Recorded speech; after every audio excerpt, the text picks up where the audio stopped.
The Valdori Dominion had ruled the stars for 12,000 years. Their empire stretched across 3 spiral arms of the galaxy. They had conquered 400 worlds and destroyed civilizations that had existed for millions of years before them. They were the masters of everything they could see, and they believed that nothing in the universe could challenge their power. High Sovereign Ketharan sat upon his throne on the capital world of Valdor Prime. His scales were the color of polished obsidian, and his eyes burned with the cold fire of absolute authority. He had ruled for 300 years, longer than any sovereign before him. Under his command, the Dominion had grown stronger than ever. New worlds fell to his fleets every decade. New species bowed before his image and called him God. On this day, like many days before it, his advisors brought him reports of newly discovered worlds. Most were barren rocks or gas giants with no value. Some held primitive life forms that might one day evolve into useful slaves. But one report caught his attention for a brief moment. "There is a system at the edge of our expansion zone," said Fleet Commander Vorath, projecting a holographic image of a small yellow star. "We have detected radio signals emanating from the third planet. Primitive electromagnetic transmissions. They appear to be a young species that has just begun to explore their own solar system." Ketharan looked at the small blue dot that rotated slowly in the hologram. It was a water world, covered in oceans and green land masses. The data showed it was home to a species called humans. They had existed for only a few 100,000 years. They had developed technology for only a few centuries. They had reached their own moon just decades ago. "They are insects," said Ketharan with a dismissive wave of his clawed hand. "What threat could they possibly pose?" "None, my sovereign," Vorath replied. "Their entire military capability could not scratch the paint on one of our cruisers. They have no interstellar travel, no energy shields, no weapons that could harm us. Our analysts estimate that full conquest and subjugation would take no more than 3 rotations." "Then add them to the schedule," Ketharan said, already losing interest. "We will collect them when it is convenient." Vorath bowed deeply and left the throne room. The sovereign returned to more important matters, and the small blue world called Earth was forgotten for several months. But the universe has a way of bringing forgotten things back to attention. The first strange report came from a Nithari trading vessel that had been observing the Sol system for several decades. The Nithari were merchants and information brokers. They traveled everywhere and sold what they learned to whoever would pay. They had been watching Earth since humans first split the atom, curious about this young and violent species. The report said that the Nithari were leaving, all of them, every ship, every station, every observer they had placed in the outer reaches of the human solar system. They were packing up and fleeing as fast as their engines could carry them. When asked why, the Nithari captain sent back a single message. "We have seen enough. We will not be here when you arrive. We strongly advise you to reconsider your plans." The Dominion intelligence officers laughed at this warning. The Nithari were cowards by nature. They had no military and survived only by being useful to more powerful species. Of course, they would flee at the first sign of conflict. It meant nothing. The second warning came from the crystalline minds of Theta 7. This was far more unusual. The crystalline minds were ancient beings, older than the Dominion itself. They existed as vast networks of living crystal that spread across dead moons and asteroids. They almost never communicated with other species. They watched, and they remembered, but they did not speak. Until now. A message arrived at Valdor Prime through channels that should not have existed. It was addressed to High Sovereign Ketharan personally. The message contained only 7 words. "Do not wake the sleeping thing." Ketharan read the message 3 times. He summoned his advisors and demanded an explanation. No one could provide one. The crystalline minds had never sent a warning before. In 12,000 years of Dominion history, they had never shown any interest in the affairs of flesh-and-blood species. "What does it mean?" Kethiaran demanded. "What sleeping thing? Are they talking about the humans?" "It is impossible to know, my sovereign," said his chief advisor. "The crystalline minds speak in riddles when they speak at all. Perhaps they are referring to some ancient danger on Earth that we are not aware of. Perhaps they are simply mad. Crystal beings do not think as we do. Should we investigate further before proceeding?" The advisor shook his head. "Our scouts have surveyed the Sol system thoroughly. There is nothing there but a primitive species on a single world. They have a few small colonies on their moon and some robotic probes on nearby planets. They are not a threat. The crystalline minds may be ancient, but they are not all-knowing. I recommend we proceed as planned." Kethiaran considered this advice for a long moment. He had not ruled for 300 years by ignoring warnings, but he had also not built the greatest empire in galactic history by showing fear at shadows. "Proceed," he said finally, "but send the 4th Expeditionary Fleet instead of a standard subjugation force. If there is some unknown danger in that system, I want enough firepower to handle it." The 4th Expeditionary Fleet was one of the largest military formations in the Dominion. It contained 2,000 warships, including 12 planet killers that could crack a world's crust with a single bombardment. It was commanded by High Admiral Vorath himself, the same officer who had first brought the report of Earth to the Sovereign's attention. Vorath was pleased with this assignment. Conquering a primitive world would add to his glory without any real risk. The fleet gathered at a staging point 3 light years from Sul and prepared for the short jump that would bring them to their target. While the fleet assembled, a third warning arrived. This one came from the Morkethi, being so ancient and powerful that even the Dominion treated them with respect. The Morkethi had existed before the first stars formed. They had watched galaxies rise and fall. They rarely interfered with younger species, preferring to observe from dimensions that most beings could not perceive. A Morkethi ambassador materialized on the bridge of Vorath's flagship without warning or permission. She appeared as a tall, slender figure wrapped in robes made of folded space.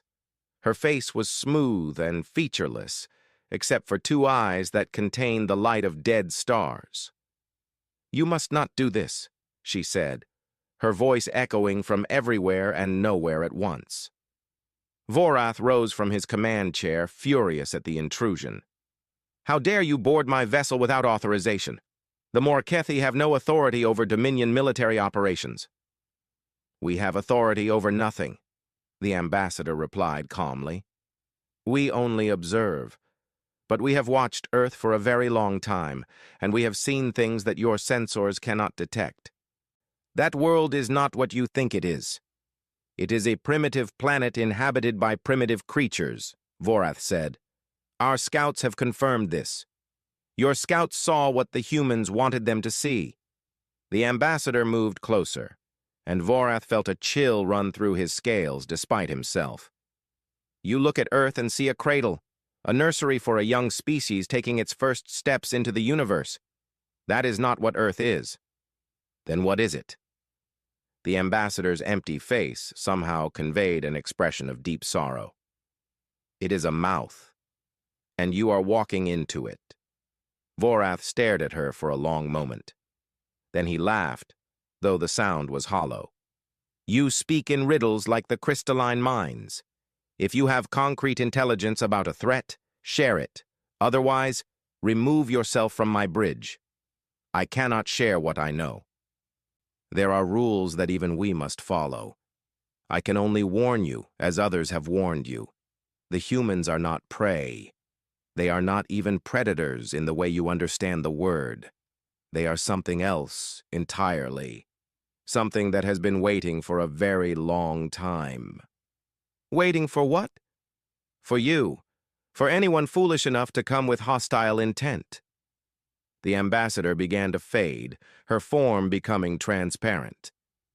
"We have watched 1,000 species rise and fall. We have seen empires greater than yours burn to ash, but we have never seen anything quite like humanity. Turn back, High Admiral. This is not a conquest. It is a trap." And then she was gone, leaving only a faint shimmer in the air where she had stood. Vorath stood in silence for several moments. His officers watched him nervously, waiting for orders. The warnings had shaken them, he could see. 3 different species, including the ancient and unknowable Morkethi, had all told them the same thing. Turn back. Do not go to Earth. But Vorath had not become High Admiral by showing fear.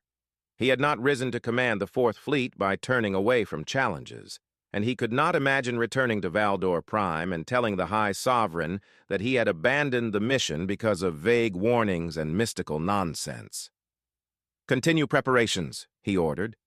"We jump to Sol in 6 hours."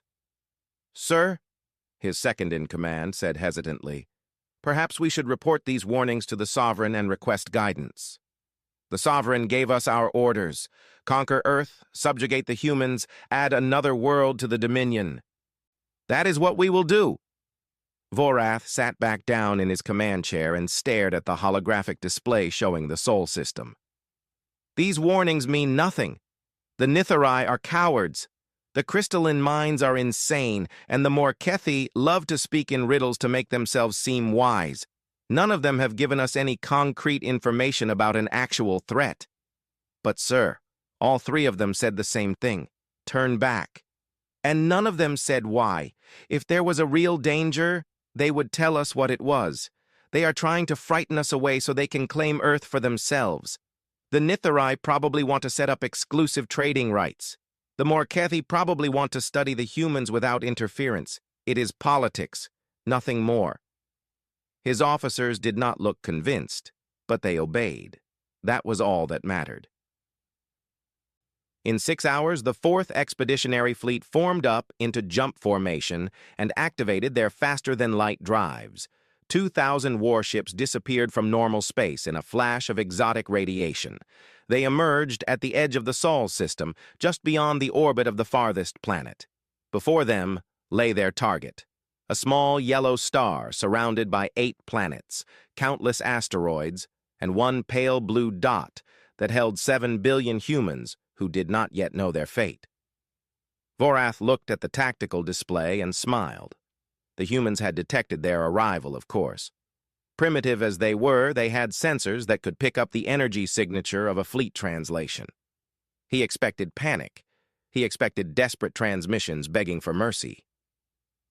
He expected exactly what he had seen from 100 other primitive species facing the might of the Dominion. What he got was silence. The humans did not respond at all for nearly an hour. No transmissions, no signals, no apparent activity. Their satellites continued their orbits. Their ships continued their patrols. It was as if 2,000 warships had not just appeared in their solar system.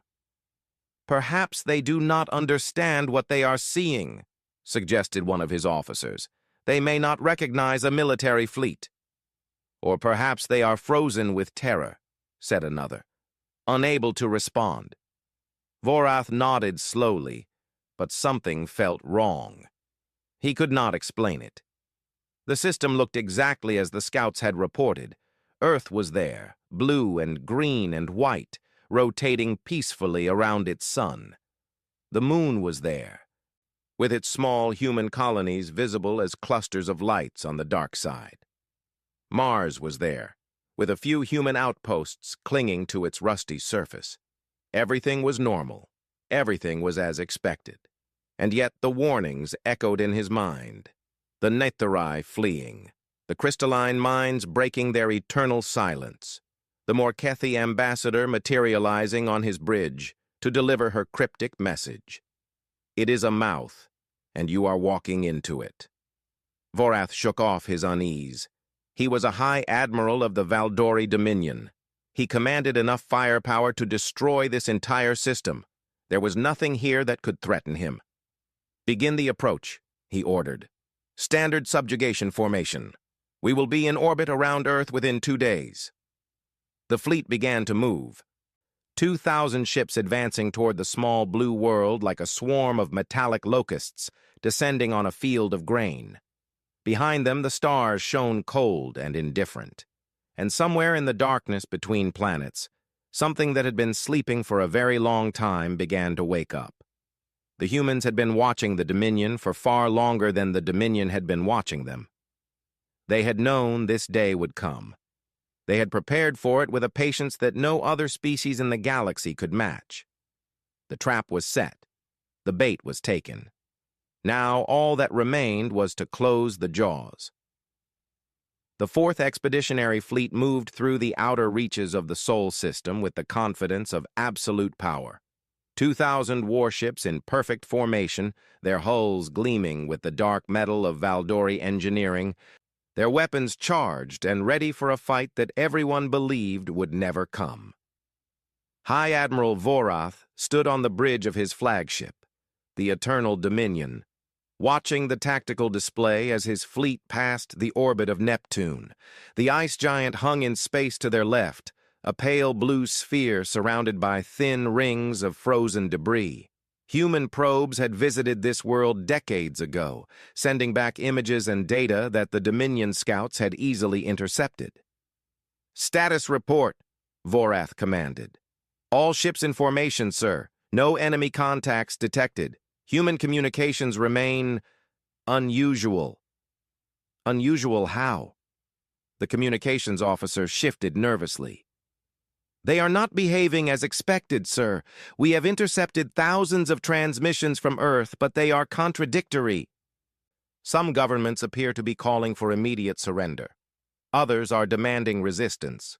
There are reports of riots in major cities, mass panic, military forces mobilizing without clear orders. Vorath nodded slowly. This was more like what he had expected. A primitive species facing extinction would naturally fall into chaos. Their governments would collapse. Their people would turn on each other. By the time the fleet reached Earth, there might not be anyone left to resist. "They are frightened," he said. "Good. Fear makes conquest easier." But as the hours passed, and the fleet moved deeper into the system, Vorath began to notice things that did not fit the pattern of a panicking civilization. The first thing he noticed was the satellites. Earth had thousands of them, orbiting at various altitudes, performing various functions: communications satellites, weather satellites, spy satellites, scientific satellites. The Dominion had mapped all of them during their initial surveys. Now many of them had moved. Not randomly, as if they had been abandoned or damaged. They had repositioned themselves into new orbits with precise, coordinated movements. When Vorath asked his analysts what the new configuration meant, they could not explain it. "It could be a defensive measure," suggested one analyst. "They may be trying to create some kind of sensor network to track our approach." "Or it could be meaningless," said another. "They may simply be moving assets around in panic." Vorath accepted this explanation, but it did not satisfy him. The second thing he noticed was the moon. Earth's single natural satellite had several small human colonies on its surface, mostly on the side that faced away from Earth. These colonies had been active and visible during the initial surveys, their lights and heat signatures easy to detect. Now they had gone dark. Every colony, every outpost, every installation on the lunar surface had shut down completely. No lights, no heat signatures, no communications. It was as if everyone had simply vanished. "Perhaps they evacuated," his second-in-command suggested. "Fled back to Earth in anticipation of our attack." "Perhaps," Vorath agreed. "But evacuation would leave traces. Ships moving between the moon and Earth. Changes in the colony's infrastructure, something to indicate that people had packed up and left in a hurry. There was nothing. The colonies had not been evacuated. They had simply stopped. The third thing he noticed was the most disturbing. Deep within Earth's oceans, far beneath the surface where no light could reach, Thermal sensors detected strange patterns. Heat signatures that flickered on and off in rhythms that matched no natural phenomenon. Shapes that appeared briefly on sonar scans before vanishing. Movement in the deepest trenches where humans supposedly could not survive. "What is down there?" Vorath demanded. "Unknown, sir. Human submarines, perhaps, or underwater habitats we did not detect in our initial surveys." "How could we miss underwater habitats? Our sensors can penetrate their entire planet." The analyst had no answer. Vorath stared at the display showing Earth's oceans, watching the strange patterns pulse and fade in the darkness. For the first time since entering the system, he felt genuinely uneasy. Not afraid, exactly, but uncertain in a way he had not felt in decades. The Morkethi ambassador's words came back to him. "Your scouts saw what the humans wanted them to see." He pushed the thought away. It was ridiculous. Humans were primitives. They had barely mastered spaceflight.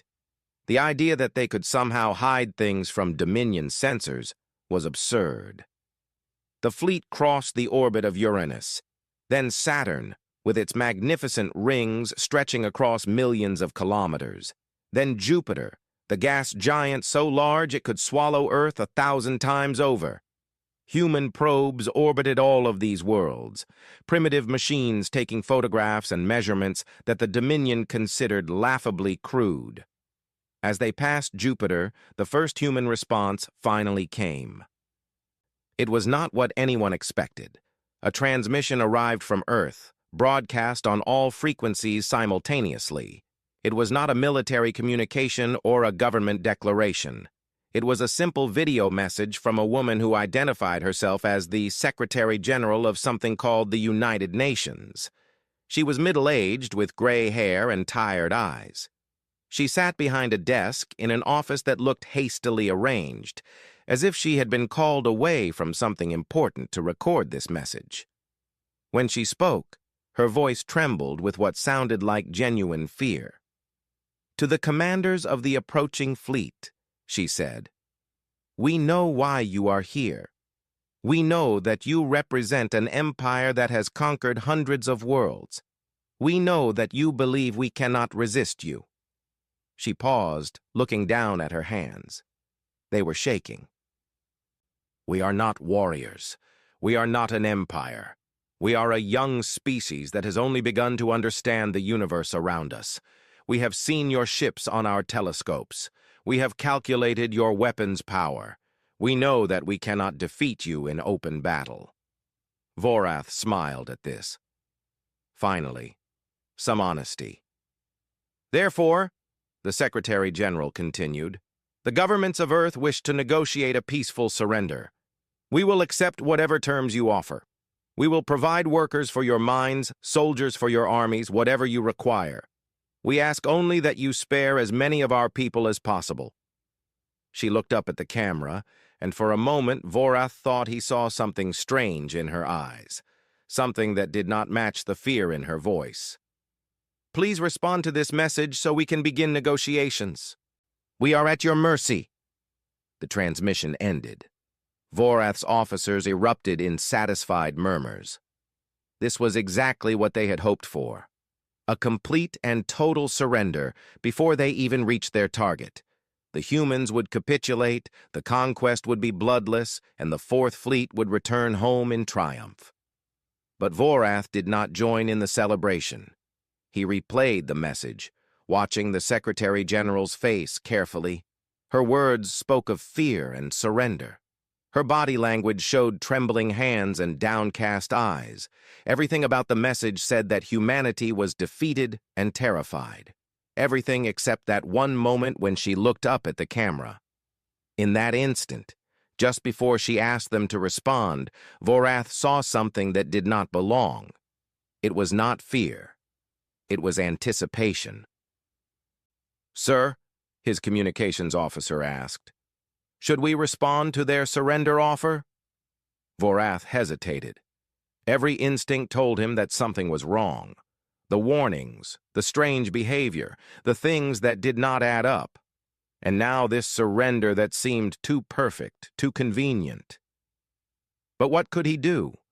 Return to Valdor Prime and tell the High Sovereign that he had abandoned the mission because of a look in a human's eye.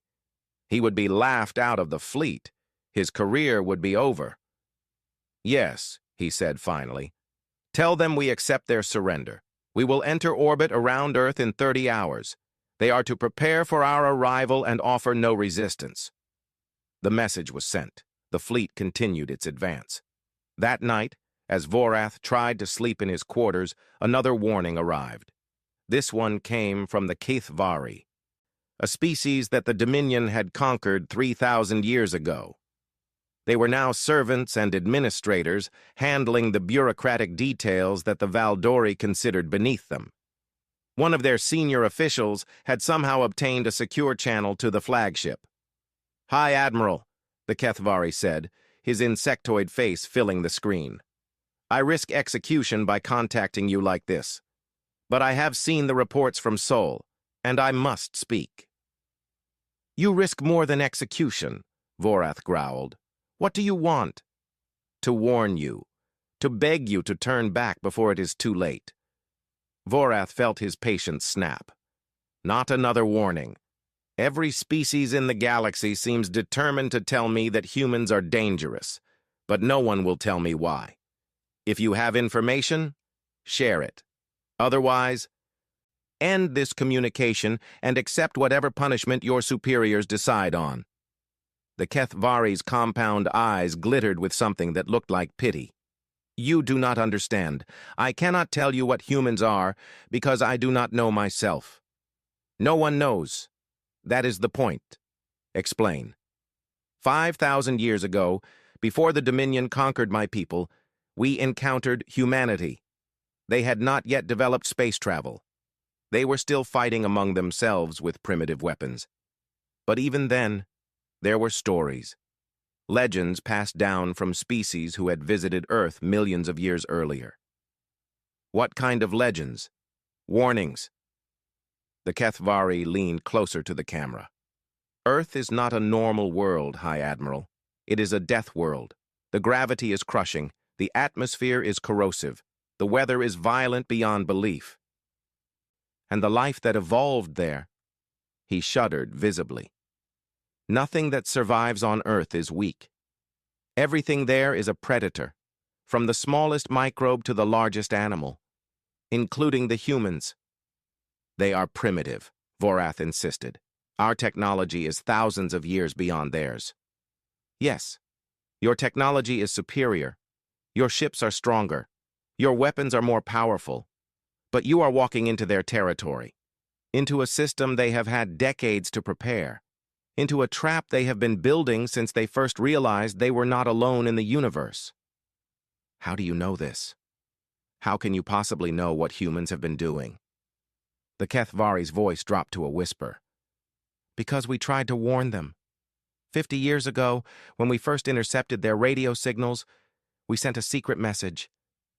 We told them about the Dominion. We told them what was coming. We thought we were being merciful, giving them time to prepare for the inevitable. Vorath felt a chill run down his spine. You warned them? You told them we were coming? Yes, and they listened. They stopped their public conflicts. They pretended to remain divided while secretly uniting. They poured their resources into hidden projects that our observers could not detect. They built things in places we did not think to look. And they waited. Waited for what? For you. The Kethvari's image began to flicker as the connection destabilized. They have been waiting for you, High Admiral. Everything you have seen, the chaos, the fear, the surrender, it is all a performance, a lure to draw you deeper into their system. By the time you realize the truth, it will be too late. The door will already be closed. The connection cut off, leaving Vorath staring at a blank screen. He sat in the darkness of his quarters for a long time, thinking about what he had heard. The Kethvari had risked death to warn him. The Morkethi had broken their eternal neutrality. The crystalline minds had spoken for the first time in millennia. The Nithari had fled rather than witness what was coming. Something was very wrong. But in the morning, when his officers asked for orders, Vorath made the only choice he could make. The fleet was committed. The surrender was accepted. To turn back now would be an admission of cowardice that would follow him for the rest of his life. "Continue the approach," he ordered. "We will reach Earth on schedule." The fleet passed the asteroid belt, that ring of rocky debris between Mars and Jupiter, where humans had just begun to establish mining operations. The asteroids drifted silently in the void, thousands of tumbling rocks of all sizes. Vorath did not notice that many of them had stopped tumbling. He did not notice that their trajectories had changed slightly, almost imperceptibly, as the fleet passed by. He did not notice that some of the asteroids were not asteroids at all. The trap was almost ready. The prey was almost in position. And deep within the Earth's oceans, in chambers that no human had ever officially acknowledged, lights began to turn on in places that had been dark for a very long time. The waiting was almost over. The fourth expeditionary fleet crossed the orbit of Mars and entered the inner solar system. Earth was visible now on the main display, a bright blue point of light that grew larger with each passing hour. In 12 more hours, they would achieve orbit. In 13, the conquest would begin. High Admiral Vorath stood on the bridge of the Eternal Dominion and watched the countdown timer with a mixture of relief and lingering unease. Despite all the warnings, nothing had happened. The humans had sent several more surrender messages, each more desperate than the last. Their governments were falling apart on live broadcast. Their people were fleeing cities in panic. Everything was proceeding exactly as expected. Perhaps the warnings had been nothing more than superstition after all. "Sir," the communications officer said suddenly, "we have lost contact with the rear guard." Vorath turned. "Lost contact? What do you mean?" "The ships at the back of our formation. They stopped responding to signals approximately 4 minutes ago. We assumed it was a technical malfunction, but now we cannot reach any of the ships in the trailing squadrons." "How many ships?" 47, sir. And the number is growing." Vorath felt the first true stirring of alarm. Technical malfunctions happened, but not to 47 ships at once. Not without any warning or distress signal. "Show me." The tactical display shifted to show the rear of the fleet. Where 47 ships should have been, there was only empty space, no debris, no energy signatures, no indication that anything had ever been there at all. "They just vanished?" "Yes, sir. One moment they were there, the next they were gone. Our sensors detected nothing. No weapons fire, no explosions, no anomalous readings of any kind." Vorath stared at the display. Ships did not simply vanish. They were destroyed and left wreckage. They were captured and could be tracked. They fled and could be pursued. They did not just disappear without a trace. "All stop," he ordered. "Bring the fleet to a halt immediately." The command went out, and 2,000 ships began the process of slowing their advance. But before they could complete the maneuver, something else happened. The stars began to disappear. It started at the edges of their field of view. Stars that had been visible since they entered the system winked out one by one, as if someone was drawing a curtain across the sky behind them. The darkness spread quickly, swallowing entire constellations in seconds. "What is happening?" Vorath demanded. "Are our sensors malfunctioning?" "No, sir. The sensors are working perfectly. The stars are not being blocked by anything physical. They are simply gone.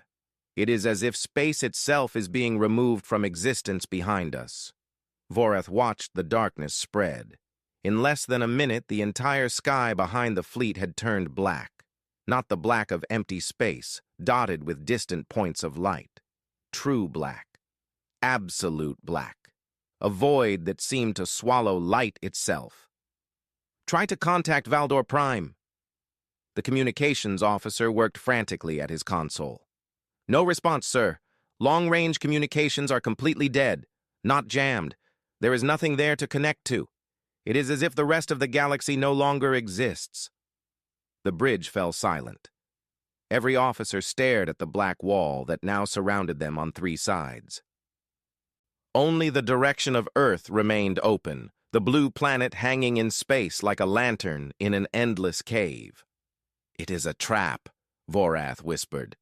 The words of the Morkethi ambassador echoed in his mind. "It is a mouth, and you are walking into it." He had not listened. He had been warned by 4 different species, and he had not listened. And now it was too late. "Full reverse," he shouted. "All ships, full reverse. We need to get out of this system immediately." The fleet began to turn, massive warships wheeling about to face the direction they had come from. But as they completed their rotation, their sensors revealed what was waiting for them. The empty space between Mars and Jupiter was no longer empty. What had appeared to be asteroids were unfolding. Thousands of objects that had looked like tumbling rocks were now revealed to be something else entirely. Ships, if they could be called that. Massive structures of dark metal and strange geometry that hurt the eyes to look at directly. They rose from the asteroid belt like ancient leviathans waking from millennia of sleep. And they were not alone. From the moons of Jupiter, more shapes emerged. From Saturn's rings, which the fleet had passed just hours ago without incident, vast platforms powered up and began to move. From Neptune and Uranus and every dead moon and frozen rock in the outer system, weapon systems came online that had been hiding in plain sight for decades. "How is this possible?" someone whispered. "We surveyed this entire system. We scanned every object. How did we miss all of this?" Vorath understood now, with horrible clarity, what the Kethvari had tried to tell him. The humans had known they were being watched. They had known exactly what Dominion sensors could and could not detect, and they had built their defenses accordingly. The chaos on Earth had been theater. The surrender messages had been bait. Every indication that humanity was a weak and divided species had been a carefully crafted lie, designed to draw the fleet deeper and deeper into the trap. "Navigation," Vorath said, his voice steady despite the fear that gripped him. "Find us a path out of this system. Any direction. Any route." The navigation officer worked at his console, his hands trembling. After several long moments, he looked up with despair in his eyes. "There is no path, sir. Whatever those things are, they have surrounded us completely. The only way forward is toward Earth. The only way back is through the blockade. Then we go through the blockade. All ships, weapons free. We fight our way out." The fleet opened fire. Thousands of weapons discharged simultaneously, filling space with beams of destructive energy that could crack planets. The firepower was overwhelming, enough to destroy any fleet in the known galaxy. The human defenses absorbed it like water absorbing drops of rain. The dark structures from the asteroid belt did not dodge or evade. They simply continued their approach as the Dominion's weapons struck them and dissipated against surfaces that seemed to drink in energy rather than reflect it. Shots that should have vaporized smaller vessels had no visible effect at all. "Impossible," the weapons officer said. "Our sensors show direct hits. Maximum yield. But there is no damage. No damage at all." "What are those things made of?" "Unknown. The material does not match anything in our database. It is not any form of matter our science has ever encountered." Before Vorath could respond, the human defenses began to return fire. They did not use weapons like anything the Dominion had seen before. No beams of energy, no missiles, no projectiles. Instead, space itself seemed to twist and fold around the targeted ships. Vessels that had served the Dominion for centuries were simply crushed by invisible forces, compressed into balls of twisted metal and dying crew in seconds. Other ships began to drift, their power completely drained, their crews alive but helpless as their vessels went dark. Still others vanished without any apparent cause, pulled into folds of space that opened beneath them like mouths. "All ships retreat toward Earth," Vorath ordered. "We cannot fight this. Our only hope is to reach the planet and use their population as leverage." It was a desperate gamble, but it was the only option left. The fleet turned and raced toward Earth, abandoning formation as every captain focused solely on reaching the blue planet before the trap closed completely. But as they approached, they discovered that Earth's defenses were even more terrifying than those hidden in the outer system. From the ocean depths, those strange thermal signatures that Vorath had noticed earlier, massive platforms rose into the atmosphere. They broke through the water in explosions of steam and spray, climbing toward space on drives that should not have been able to function in a gravity well.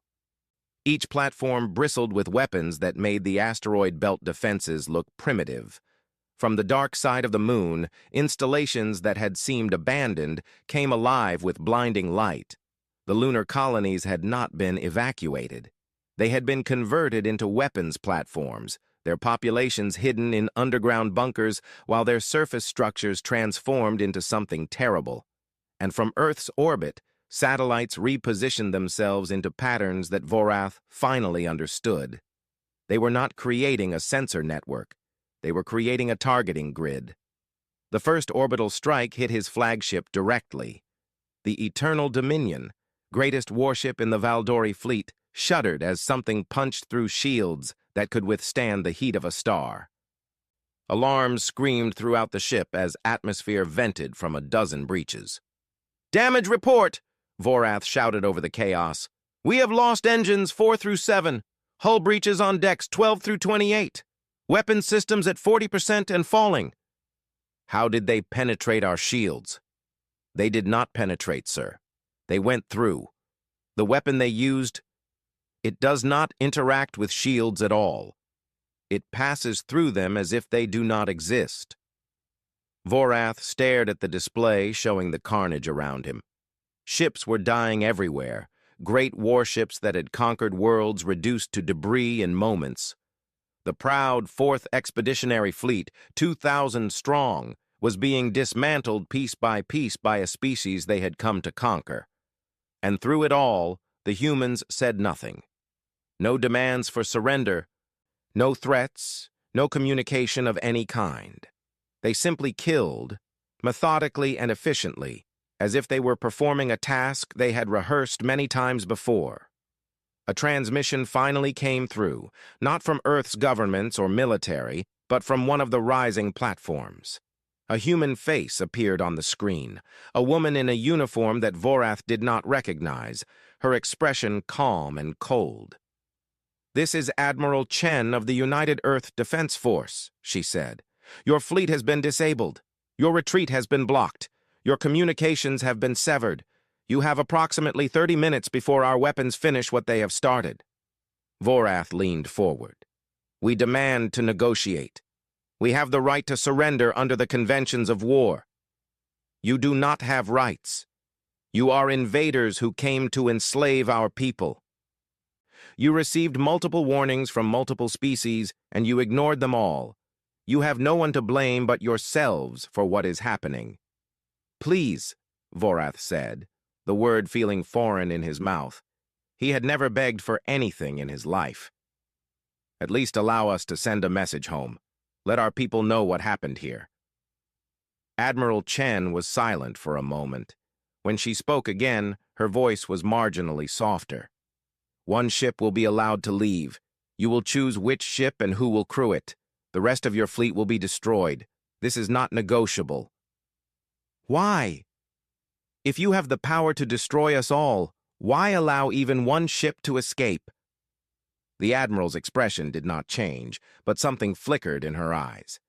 "Because we want your empire to know. We want every species in the galaxy to know. Earth is not a world to be conquered. It is a boundary to be respected. The ship you send home will carry that message." She paused, and for just a moment, Vorath saw something behind her mask of military professionalism. Not cruelty, not satisfaction, just a deep and terrible weariness. "You were the first fleet to come here, but you will not be the last. There will be others. And when they come, we will be waiting, just as we waited for you. Now choose your ship, Admiral. The clock is ticking." The transmission ended, and Vorath was left alone with the sound of his dying fleet and the knowledge that everything he thought he knew about the universe had been wrong. The humans were not primitive. They had never been primitive, and the galaxy would never be the same again. For 6 days, the 4th Expeditionary Fleet fought to survive in the Sol system. They never made it past Jupiter. High Admiral Vorath watched from the crippled bridge of the Eternal Dominion as his fleet was slowly, methodically, taken apart. The humans did not fight like any enemy he had ever faced. They did not engage in glorious battle. They did not seek honor in combat. They fought like a force of nature, patient, relentless, and utterly without mercy. On the first day, the fleet lost 300 ships trying to break through the blockade near the asteroid belt. The strange, dark structures from the belt had formed a wall across their retreat path, and every attempt to punch through resulted in more casualties. The Dominion weapons still had no effect on those impossible vessels.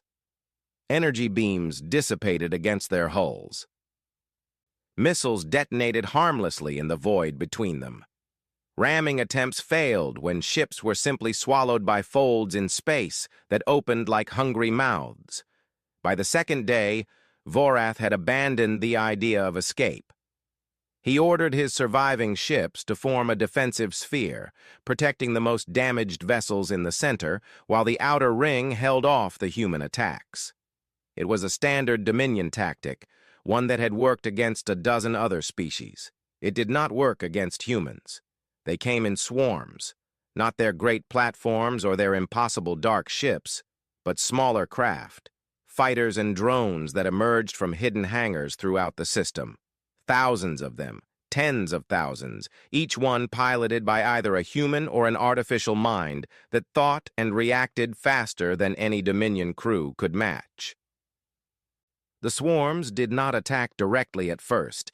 They circled the Dominion fleet like predators, sizing up wounded prey. They probed defenses, testing responses, learning patterns.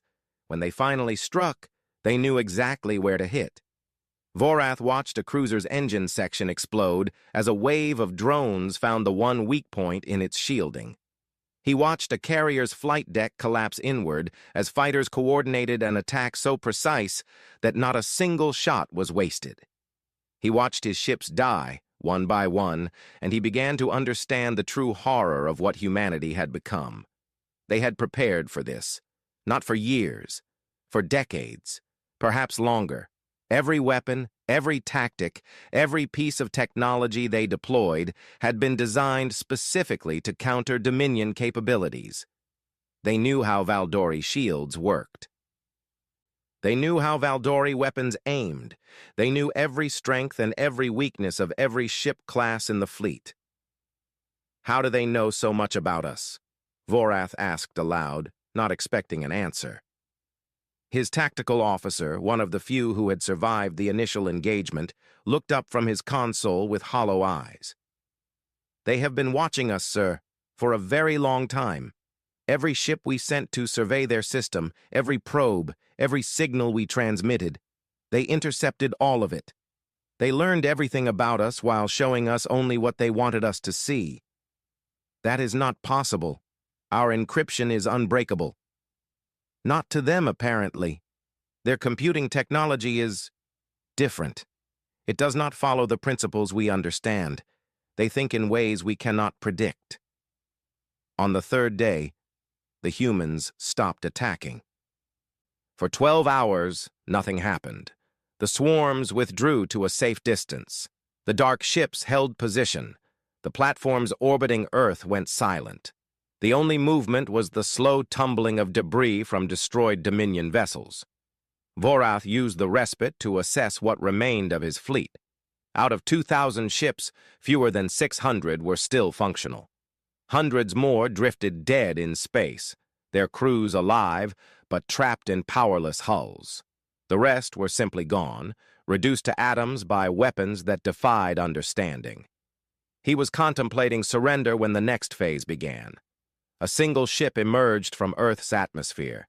It was human in design, but unlike anything the Dominion had seen before. Sleek and organic-looking, as if it had been grown rather than built. It approached the Dominion fleet slowly, making no hostile moves, broadcasting a signal that requested communication. Vorath accepted the hail. He had nothing left to lose. The face that appeared on his screen was human, but only barely. The woman had the general shape of the species, but her eyes glowed with soft blue light, and lines of circuitry traced patterns beneath her skin. When she spoke, her voice had an artificial quality that suggested she was not entirely organic. "I am Interface 7 of the Earth Collective," she said. "I have been sent to explain." "Explain what?" "Why you are destroying us." "No. To explain what we are so that you will understand why this was necessary." Vorath laughed bitterly. "You think I care about explanations? You are slaughtering my people. Nothing you say can justify that." Interface 7's expression did not change. "We do not seek to justify. We seek to be understood. Understanding will prevent future misunderstandings." "Then explain. Tell me how a primitive species from a backwater planet developed technology that our empire has never seen." "We did not develop it. We remembered it." "What does that mean?" Interface 7 was silent for a moment. When she spoke again, her voice carried a weight that made Vorath feel very small. "Humanity is not a young species, Admiral. We are an old one, very, very old. Older than the Valdori Dominion, older than the Morkethi, older than the crystalline minds of Theta 7, though they come close to our age." "That is impossible. Our records show that humans evolved on Earth only a few 100,000 years ago. Your records show what we wanted them to show." "The truth is more complicated." Interface 7's eyes pulsed brighter. "Millions of years ago, humanity reached the stars. We built an empire that spanned galaxies. We created technologies that could reshape reality itself. We were gods, Admiral. True gods, in every sense that matters." Vorath shook his head. "If this were true, there would be evidence. Ruins, artifacts, something." "There is evidence everywhere. You simply do not recognize it. The Morkethi. They were our servants once. The crystalline minds, we created them as a form of living memory. Even the Valdori carry traces of our genetic engineering in their cells, though so degraded now that your scientists cannot identify it." "Why should I believe any of this?" "Because it explains everything you have seen. Our technology is not more advanced than yours, Admiral." "It is older. Much, much older. We did not need to invent new weapons to defeat you. We simply woke up the weapons we had buried before your species learned to use fire." Vorath thought about the dark ships from the asteroid belt, their impossible materials and their impossible defenses. He thought about the platforms rising from Earth's oceans, ancient and terrible. He thought about the way space itself had twisted at human command. "If humanity was so powerful," he said slowly, "why are you still on Earth? Why did you not rule the galaxy? Why did you hide and pretend to be primitive?" Interface 7's expression shifted, and for the first time, Vorath saw something that looked like genuine emotion. Sadness, perhaps, or regret. "Because we chose to forget." "Forget?" "Our empire fell, Admiral. Not to any external enemy. There was no enemy that could challenge us. We fell because of ourselves. Our power grew too great. Our ambitions became too terrible. We did things that haunt us still, though we have erased the specific memories. We made ourselves into monsters, and when we finally realized what we had become, we chose to start over. You deliberately abandoned your technology, your knowledge. We buried it, deep within our planet and throughout our solar system. We rewrote our own minds, removing the memories of what we had been. We became primitive again, truly primitive, and we lived simple lives for thousands of years. We fought with sticks and stones. We built civilizations and watched them fall. We were born, we died, and we forgot. Then how do you remember now? We left triggers, safeguards. If certain conditions were met, the old knowledge would begin to resurface. The primary trigger was contact with hostile extraterrestrial life. Interface 7's eyes dimmed slightly. When we detected your empire's expansion 300 years ago, the awakening began. Slowly at first. Dreams and intuitions that led our scientists in certain directions. Discoveries that seemed lucky, but were actually guided by memories buried in our collective unconscious. The Kethavari said they warned you about us 50 years ago. Yes, that warning accelerated our awakening considerably. We are grateful to them, in a way. They gave us time to prepare. Interface 7 paused. We did not want this, Admiral. We chose to forget for a reason. The power we once had, it corrupted us. It turned us into something we did not want to be. When your fleet entered our system, we hoped you would turn back. We hoped the warnings would be enough. And now? Now we must do what we were designed to do. Protect Earth. Protect humanity. Prevent any outside force from threatening our existence. This is the purpose we gave ourselves when we chose to forget. This is why the safeguards exist. Vorath looked at the display showing his dying fleet. 600 ships, most of them damaged, all of them trapped. 24 hours ago, he had commanded the most powerful military force in the sector. Now he was a prisoner, waiting for execution. What happens next? He asked. Your fleet will be destroyed, all except one ship, as Admiral Chen promised. That ship will carry you and a handful of survivors back to your empire. You will tell them what happened here. You will show them the recordings. You will make them understand that Earth is not to be touched. And if they do not listen, if they send more fleets, Interface 7's expression hardened. Then we will destroy those fleets as well, and the next, until your empire learns. We do not want war, Admiral. We want to be left alone.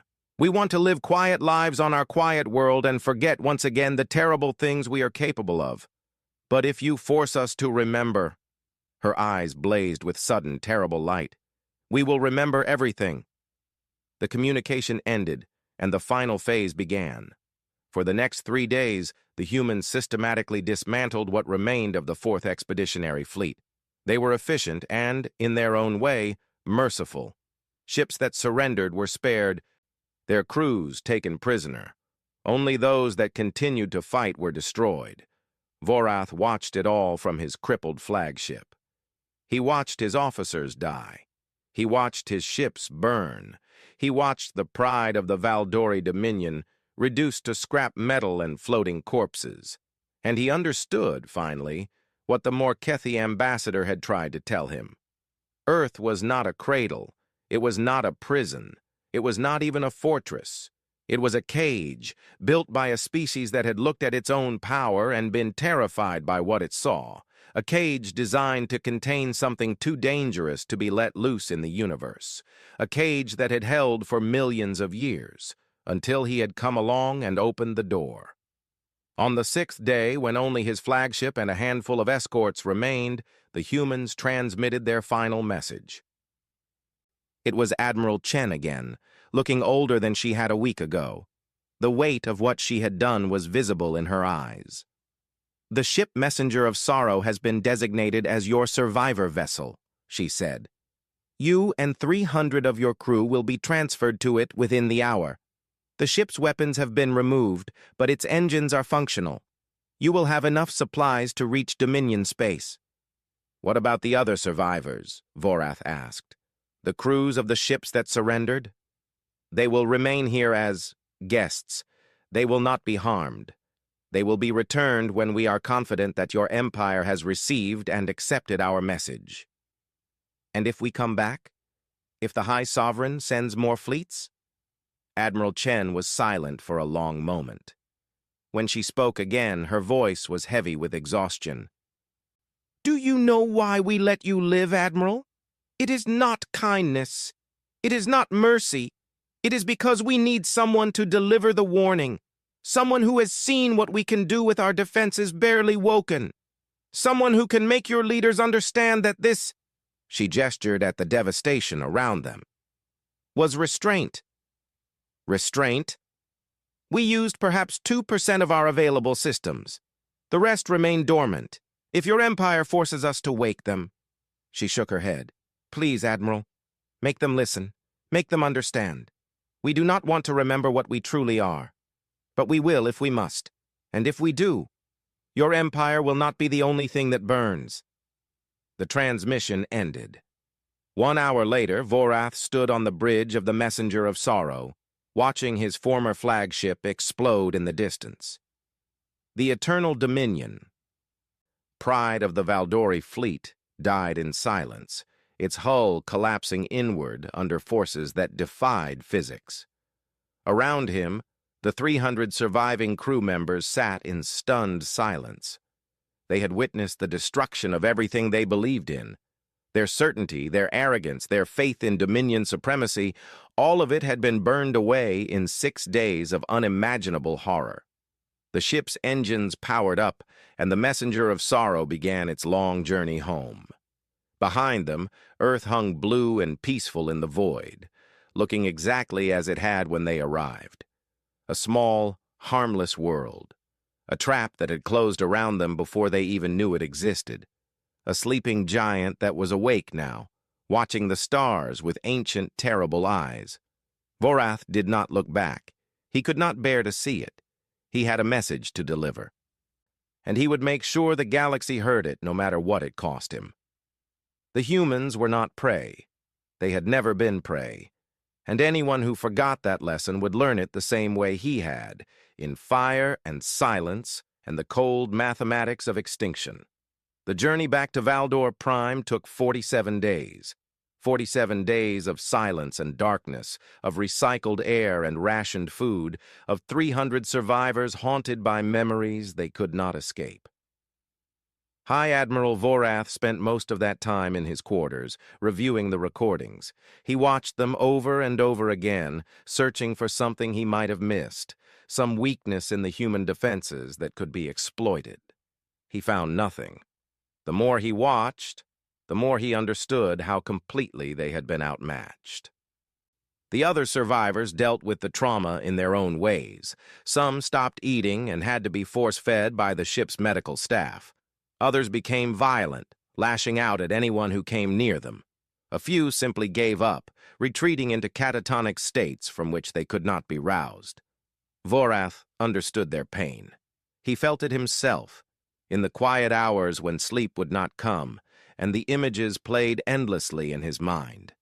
The dark ships rising from the asteroid belt, the platforms emerging from Earth's oceans, the way his fleet had died piece by piece, while he watched helplessly from a broken bridge. But he could not afford to break. He had a duty to perform. The humans had let him live for a reason, and that reason was to deliver a message. He would see it delivered no matter what it cost him personally. On the 32nd day, long-range communications finally reconnected with Dominion networks. The first transmissions they received were frantic queries from Fleet Command, demanding to know what had happened to the 4th Expeditionary Fleet. The planned conquest of Earth had been expected to take 3 rotations.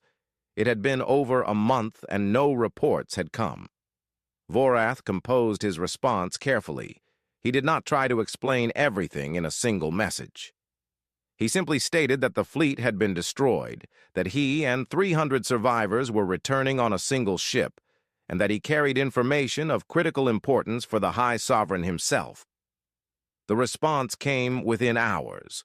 All Dominion military assets were to rendezvous with the Messenger of Sorrow and escort it to Valdor Prime.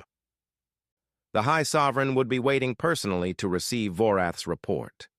When the escort fleet arrived, Vorath saw the fear in their captain's eyes. They looked at his battered ship and his hollow-eyed crew, and they understood that something terrible had happened. They asked questions, but Vorath refused to answer. The full story could only be told once, and it had to be told to the right audience. The Messenger of Sorrow entered the Valdor system on a gray morning when the capital world's sun was hidden behind thick clouds. The ship descended through the atmosphere and landed at the Imperial Palace, where a crowd of thousands had gathered to witness the return. Vorath emerged first. He was thinner than when he had left, his scales dull and his eyes sunken. He walked with the careful steps of someone who had forgotten what solid ground felt like. Behind him came his survivors, each one bearing the marks of their ordeal in their own way. The crowd watched in silence. No one cheered.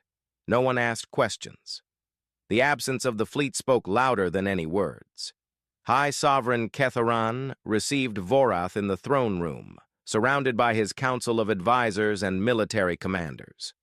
The room was vast and ancient, its walls covered with trophies from 12,000 years of conquest. The skulls of defeated enemies hung from the ceiling.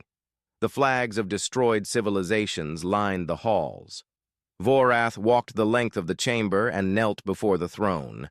He did not rise until the sovereign spoke. "Tell me," Ketharan said, his voice cold and controlled. "Tell me everything," Vorath told him. He started at the beginning, with the warnings from the Nithari and the crystalline mines and the Morkethi. He described the approach to Sul, the strange behavior of the humans, the surrender messages that had been designed to lure them deeper into the trap. He explained how the defenses had revealed themselves, rising from places no one had thought to look, wielding weapons that the Dominion had no answer to. He told them about Interface 7 and the terrible truth she had revealed, the ancient history of humanity, the empire they had built and then deliberately forgotten, the safeguards they had left to protect themselves from exactly this kind of invasion. He showed them the recordings. Every moment of the 6-day battle played out on holographic displays around the throne room. The council watched in silence as 2,000 warships were systematically destroyed by a species they had dismissed as primitive. When the final recording ended, the destruction of the Eternal Dominion, filmed from the Messenger of Sorrow as it fled the system, no one spoke for a very long time. Finally, Ketharan broke the silence. "You expect me to believe this? That humans are some kind of ancient, sleeping race that once ruled the galaxy? I believe it, my sovereign. I did not want to. I fought against accepting it until there was no other explanation. But the evidence is undeniable. Their technology is not more advanced than ours. It is different in a fundamental way. It does not follow the same principles. It comes from a tradition of science that we have never encountered, because it predates our civilization by millions of years. Even if this is true, they are still only one planet, one system. We have millions of ships. We can bury them in numbers alone." Vorath had expected this response. He had prepared for it during the long journey home. "My sovereign, they used 2% of their defensive systems against us. 2%. They told me this themselves, and I believe them. What we faced was nothing more than the outer layer of a trap designed to destroy anything that threatened their world. If we send more ships, they will use more of their defenses. And if we push them hard enough—" He paused, choosing his words carefully. "They said they chose to forget what they were. They said they buried their knowledge and their power because they were afraid of what they had become. If we force them to remember, if we make them dig up the weapons they sealed away."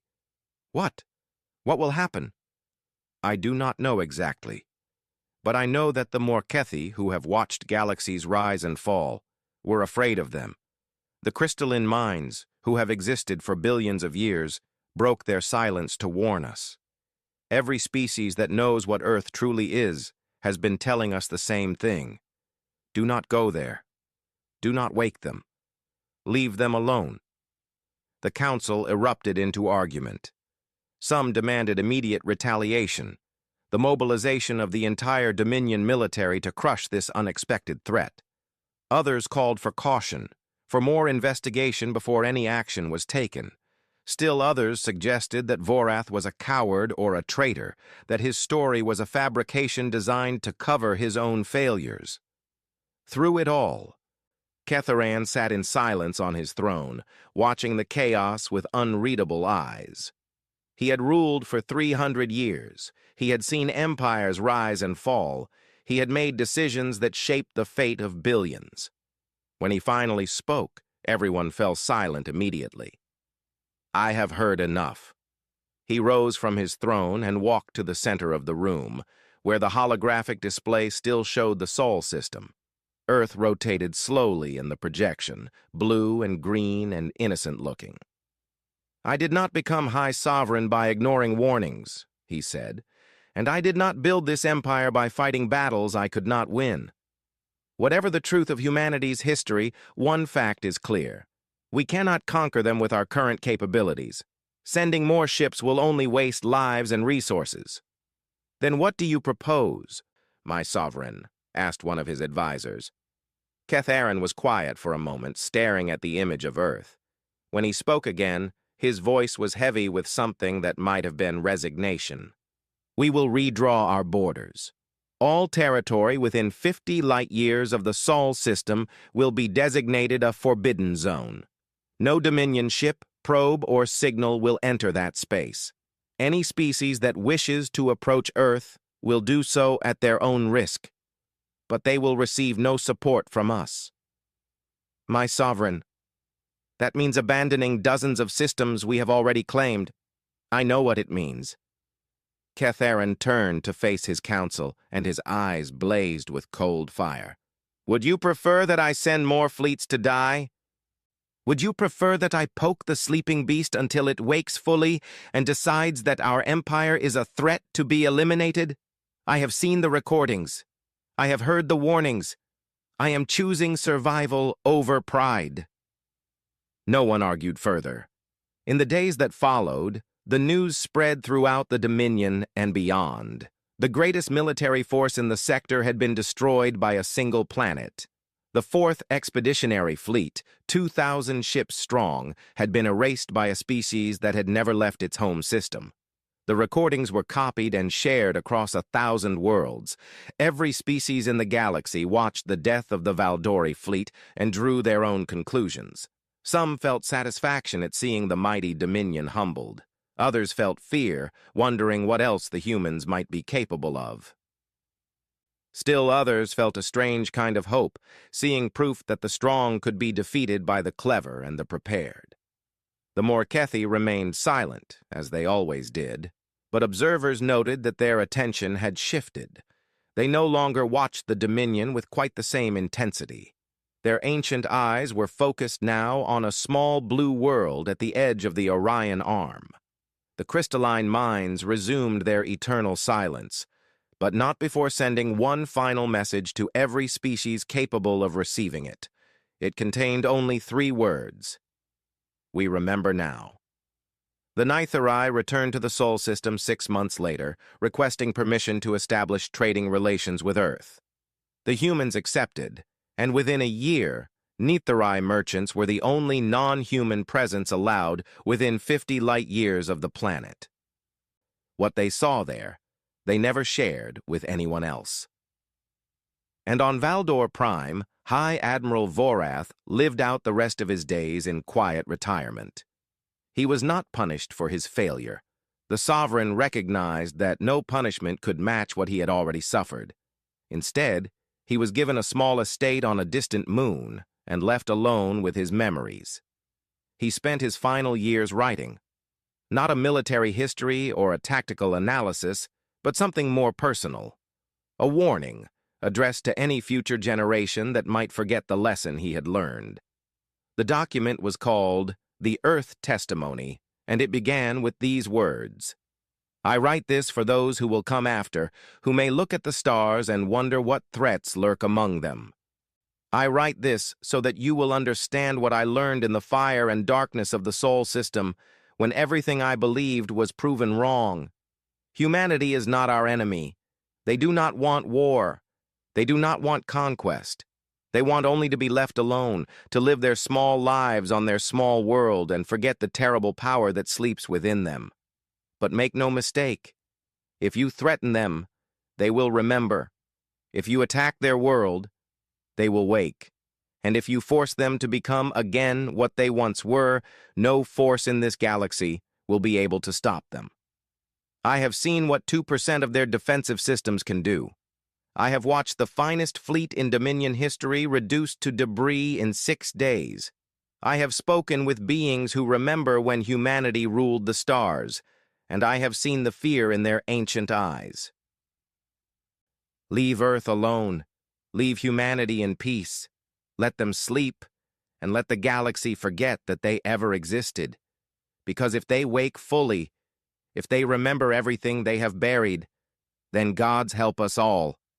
The trap is set, the bait is always ready, and the jaws never truly close. They simply wait for the next fool to walk in. The document was sealed in the Imperial Archives, classified at the highest level, but copies leaked out over the centuries. It became required reading at military academies across the galaxy. Every species that encountered humanity for the first time was given a copy before they made any decisions about how to proceed. And on Earth, life continued as it always had. Humans were born, lived their lives, and died, never knowing the truth about their own past. The defenses slept again, hidden in places that no one thought to look. The ancient weapons remained buried, waiting for the next threat that would never come. Because the message had been delivered, the warning had been heard, and the galaxy had learned at last to let sleeping gods lie. Far out in space, beyond the Forbidden Zone, ships from 100 different species gathered at the border and looked toward the distant light of Sol. They came as pilgrims to a shrine, traders to a forbidden market, scholars to a mystery that would never be solved. They watched, and they waited, and they wondered what the humans dreamed about in their long, deliberate sleep. And somewhere in the darkness between stars, the Morkethi ambassador who had warned Vorath materialized briefly, looking at Earth with eyes that had seen the birth of galaxies. Sleep well, old ones, she whispered into the void. You have earned your rest, and when you finally wake again, truly wake, with all your memories restored, I hope we will still be here to see it. She faded away, leaving only starlight and silence. And Earth turned slowly in the darkness, peaceful and patient and waiting, always waiting, for the next chapter of a story that had begun before the stars were young.